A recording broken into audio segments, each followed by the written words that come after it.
Hi children, first of all, I wish you Happy New Year to all of you. Today we are going to read about causative verb. I will let you know what causative verb is and how it is used and what it makes a sense. तो आज causative verb में हम लोग पढ़ेंगे causative verb क्या होता है, पहले तो वो देखते हैं।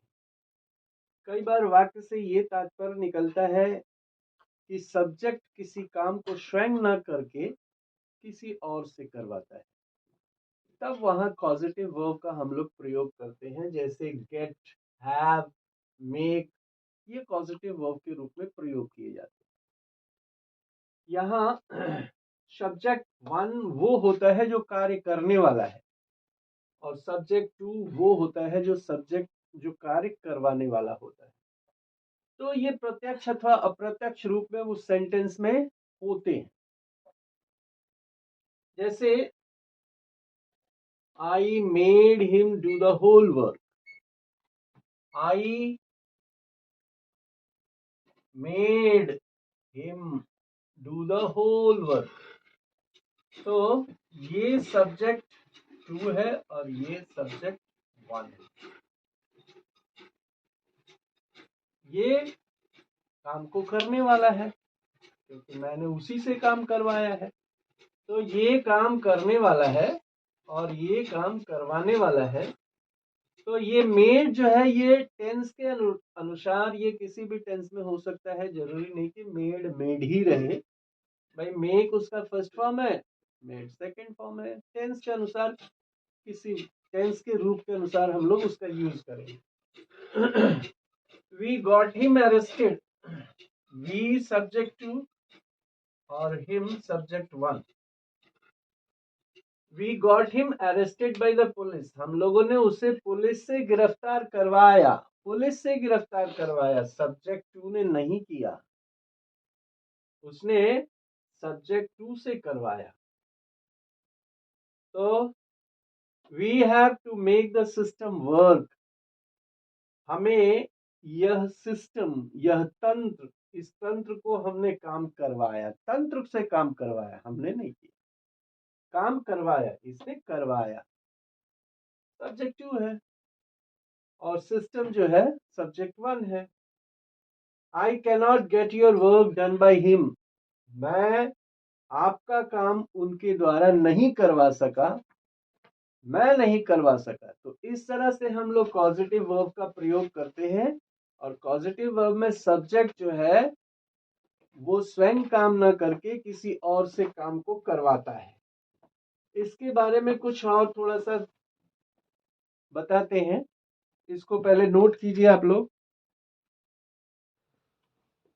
तो देखिए हैव, मेक और गेट, ये हमने पढ़ा कि कॉजेटिव वर्ब की तरह प्रयोग होता है, लेकिन मेक और हैव तथा गेट के प्रयोग में थोड़ा सा अंतर होता है, उसको समझ लेते हैं।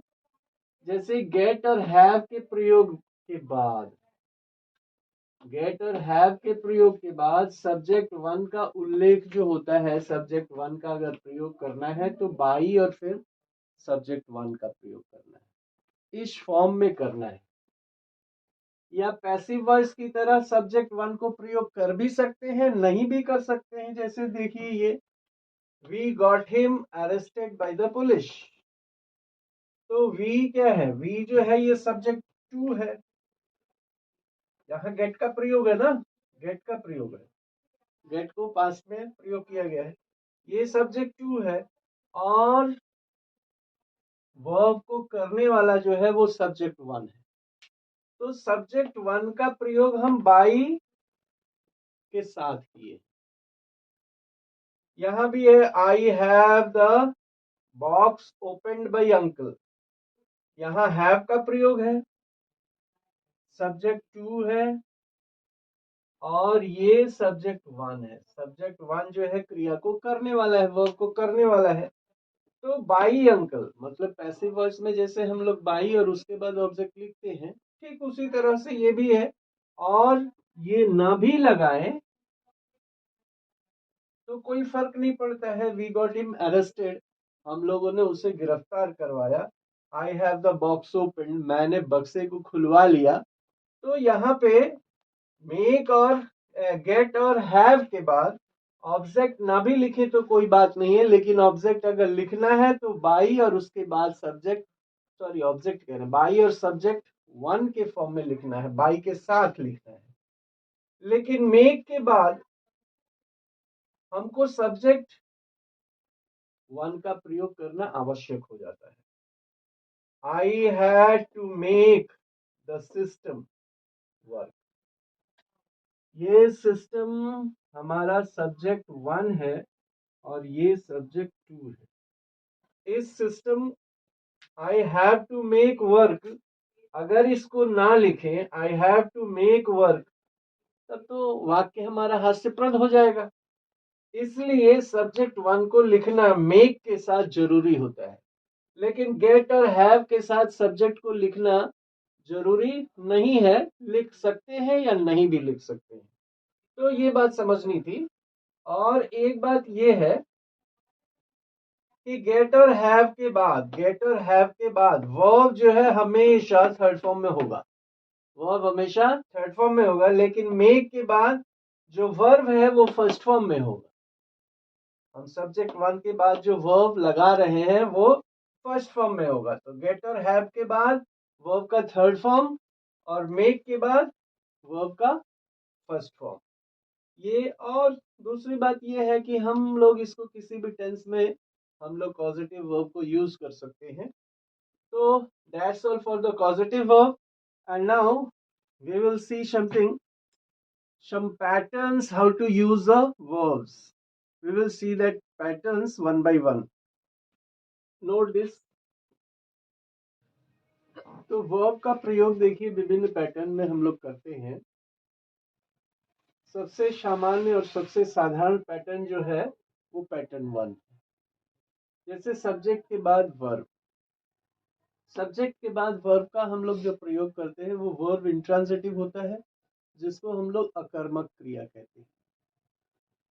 तो ये वर्ब का प्रयोग का साधारण पैटर्न है। ऐसे सेंटेंस में इंट्रांजिटिव वर्ब का प्रयोग होता है।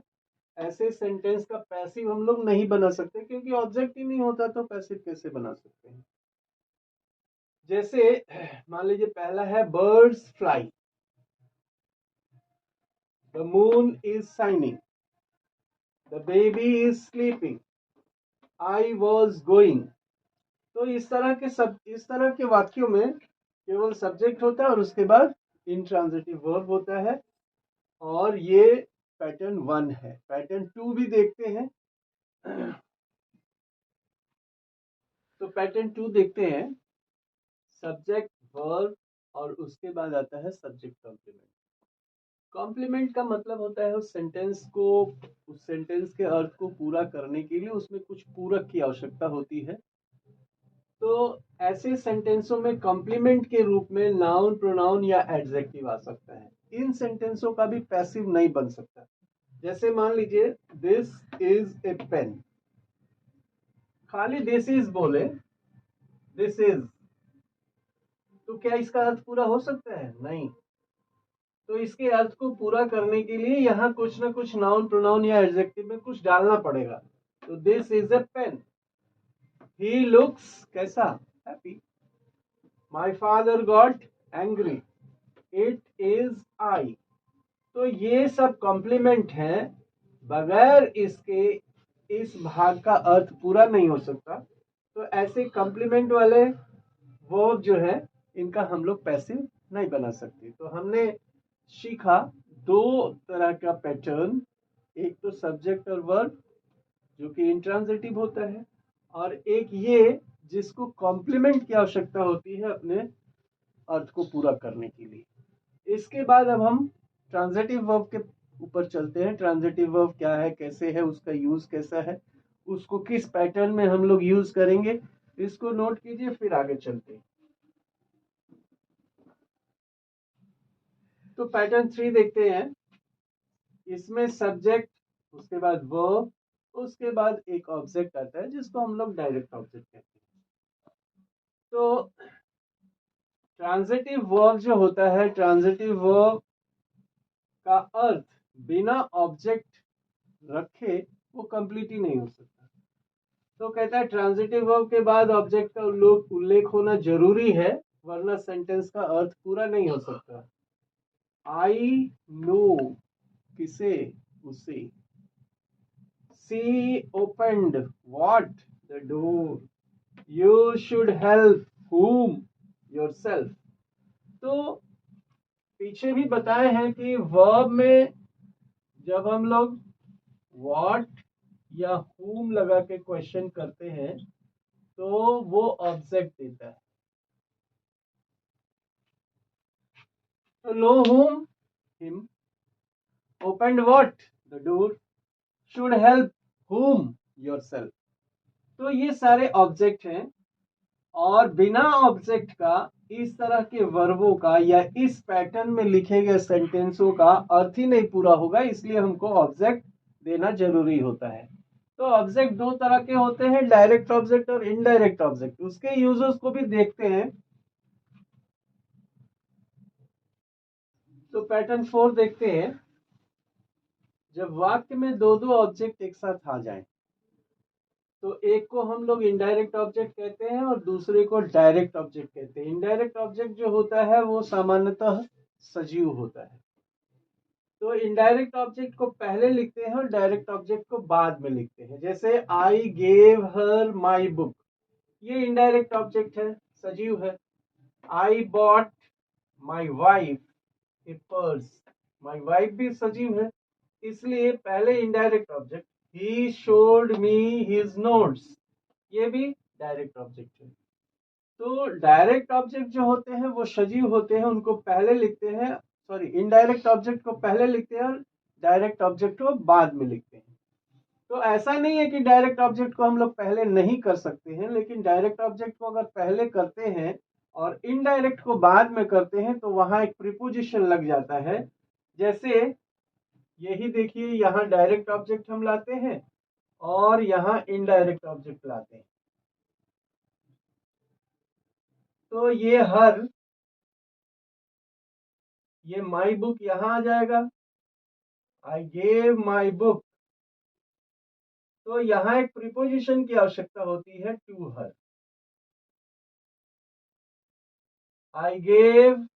आई bought a purse for my wife.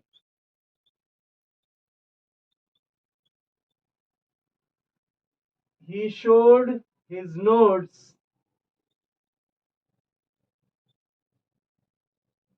To me. तो इस तरह से हो जाता है, जब डायरेक्ट ऑब्जेक्ट को बाद में करते हैं तो डायरेक्ट ऑब्जेक्ट में एक प्रीपोजिशन जुड़ जाता है। बस यही है, डायरेक्ट को वैसे सीधा सीधा लिखने के लिए इनडायरेक्ट ऑब्जेक्ट पहले लिखते हैं और direct object indirect direct object पहले और इनडायरेक्ट बाद में। और अगर उसको उल्टा करना है तो इनडायरेक्ट ऑब्जेक्ट के साथ हमको एक प्रीपोजिशन लगाना पड़ता है। इसके अगले पैटर्न को देखते हैं। पैटर्न 5 में देखिए, सब्जेक्ट, वर्ब, नाउन, प्रोनाउन और उसके बाद एडजेक्टिव।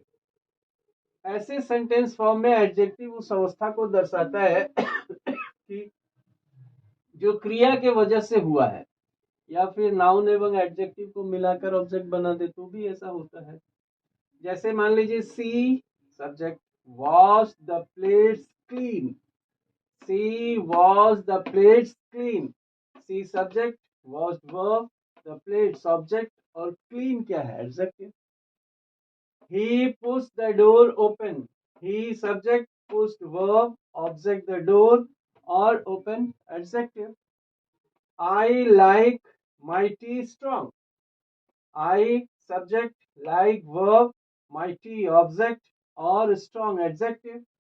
तो इस तरह से हम लोग सेंटेंस, वर्ब, नाउन, प्रोनाउन और उसके बाद एडजेक्टिव का प्रयोग करके भी सेंटेंस लिख सकते हैं। और इसमें ये एडजेक्टिव हमको उस अवस्था को दर्शाता है जो कि क्रिया के वजह से हुआ है। तो पैटर्न 6 में देखते हैं। पैटर्न 6 देखते हैं। इसमें सब्जेक्ट पहले, उसके बाद वर्ब, उसके बाद इन्फिनेटिव आता है। इन्फिनेटिव का मतलब टू के साथ वर्ब का फर्स्ट फॉर्म। तो इन्फिनेटिव जो है ये ऑब्जेक्ट की तरह इसमें प्रयोग करते हैं। जैसे ये देखिए, she wants to sleep, she wants to sleep, ये टू स्लीप जो है इन्फिनेटिव का काम, इन्फिनेटिव है और ये ऑब्जेक्ट का काम कर रहा है। He forgot to take his medicine, to take his medicine, infinitive, working as an object. I hope to pass the exam, to pass is infinitive and it is working as an object.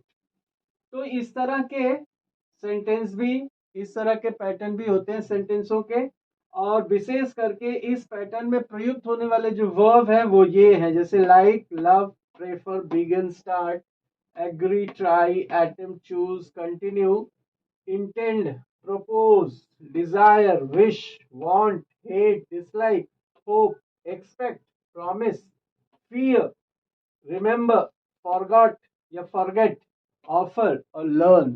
इस तरह के verb जो है, इन तरह के वर्बों में हम लोग इन्फिनेटिव ऑब्जेक्ट का इस तरह से प्रयोग कर सकते हैं। अब आज के लिए इतना रहने देते हैं। कुछ पैटर्न्स और अगर ध्यान पड़ते हैं तो अगले वीडियो में बनाएंगे, और उसके बाद कुछ वर्ब्स के स्पेशल नियम बताएंगे। तो आज के लिए इतना ही। थैंक्स, मुस्कुराते रहिए और एंजॉय करते रहिए वीडियो को।